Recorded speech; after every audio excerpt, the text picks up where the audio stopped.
नमस्कार दोस्तों, आप सभी का आपके अपने चैनल न्यूज़ टाइम्स पर आपका स्वागत है। हम आशा करते हैं कि आप सभी कोरोना वायरस से सुरक्षित हैं।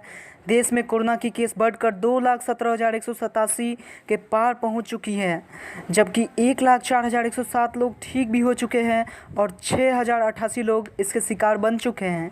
तो चलिए दोस्तों, हम आगे बढ़ते हुए देश के कुछ और महत्वपूर्ण खबरें आपके साथ शेयर करते हैं। पहले नज़र डालते हैं हेडलाइंस पर, जो कि पहली हेडलाइन निकल कर आ रही है, निसर्ग ने मचाई तबाही। दूसरी हेडलाइन है इंटरनेशनल क्रिकेट की वापसी। तीसरी, सीबीएसई छात्रों को मिली परीक्षा केंद्र बदलने की आज़ादी। जो चौथी है वह साल का दूसरा चंद्र ग्रहण। पांचवी, रिजर्वेशन टिकट कराने के पहले की सतर्कता। छठी, केंद्र सरकार का फैसला, अब श्यामा प्रसाद मुखर्जी के नाम से जाना जाएगा कोलकाता बंदरगाह। अब हम समाचार को विस्तार से जानते हैं। पहली खबर, निसर्ग ने मचाई तबाही। देश एक तरफ जहां कोरोना वायरस से उबरने की कोशिश कर रही है, वहीं इस कड़ी को कमज़ोर करने के लिए बार बार चक्रवाती तूफान देश के विभिन्न भागों को अपना निशाना बना चुकी है। पश्चिम बंगाल और ओडिशा में कुछ दिन पहले ही चक्रवाती तूफान अम्फान ने तबाही मचाते हुए करोड़ों का नुकसान पहुंचाया था, जिसके बाद अब अरब सागर से उठने वाले चक्रवाती तूफान ने महाराष्ट्र को अपना निशाना बनाते हुए तबाही मचाई।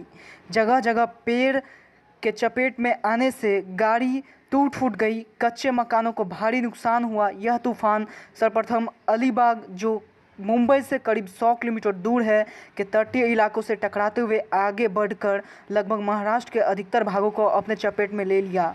इसकी तीव्रता करीब 120 किलोमीटर थी। निसर्ग के तबाही के बाद जनजीवन को सामान्य बनाने के लिए सरकार जी तोड़ कोशिश कर रही है।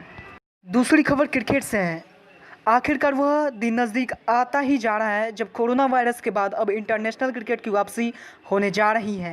हालांकि भारत में तो अभी क्रिकेट शुरू नहीं हो रहा है, लेकिन दूसरे देशों में इसकी तैयारी कर ली गई है। जहां कोरोना वायरस का प्रकोप कम है, वहां खेल फिर से शुरू होने के रास्ते पर है। अब सब कुछ ठीक ठाक रहा तो अगले महीने यानी जुलाई में फिर से क्रिकेट की वापसी होगी। कोरोना वायरस के कारण पिछले करीब 2 महीने से दुनिया में कहीं भी क्रिकेट नहीं हो रही है। इंग्लैंड वेस्टइंडीज जुलाई में 3 मैचों की टेस्ट सीरीज खेलेंगे। हालांकि यह सीरीज ग्रेट ब्रिटेन सरकार की ओर से खाली स्टेडियम में बिना दर्शकों के खेलने की मंजूरी पर निर्भर है। तीसरी खबर सीबीएसई बोर्ड से निकलकर सामने आ रही है कि उन्होंने छात्रों को परीक्षा केंद्र बदलने की आज़ादी दे दी है। सीबीएसई ने 12वीं बोर्ड के छात्रों को सहूलियत प्रदान करने के लिए परीक्षा केंद्र में बदलाव की छूट दी है। वे अपने ही ज़िले में बचे हुए विषयों की परीक्षा दे सकते हैं। शर्त बस इतनी है कि उस ज़िले में सीबीएसई के मान्यता प्राप्त स्कूल हों। इसके लिए छात्रों को अपने स्कूल में आवेदन करना होगा। 9 जून से पहले आवेदन की प्रक्रिया पूरी करनी होगी। वहीं 20 जून से छात्र अपने नए केंद्र की जानकारी प्राप्त कर सकते हैं। परीक्षा का आयोजन 1 जुलाई से 15 जुलाई तक होना है। चौथी खबर ग्रहण से संबंधित है कि साल का दूसरा चंद्र ग्रहण यानी कि कल 5 जून को लगने वाला है। इससे पहले साल का पहला चंद्र ग्रहण 10 जनवरी को लगा था। अब एक बार फिर से दूसरा ग्रहण लगने जा रहा है। यह चंद्र ग्रहण 5 जून को रात को 11:15 से लेकर अगले दिन रात 2:34 तक रहेगा। पांचवी खबर कोलकाता बंदरगाह से संबंधित है कि केंद्र सरकार ने फैसला लिया है कि अब कोलकाता बंदरगाह श्यामा प्रसाद मुखर्जी के नाम से जाना जाएगा। सरकार ने बुधवार को कोलकाता बंदरगाह का नाम बदलकर श्यामा प्रसाद मुखर्जी करने की मंजूरी दे दी है। प्रधानमंत्री नरेंद्र मोदी की अध्यक्षता में हुई कैबिनेट की बैठक में इस प्रस्ताव को मंजूरी दी गई।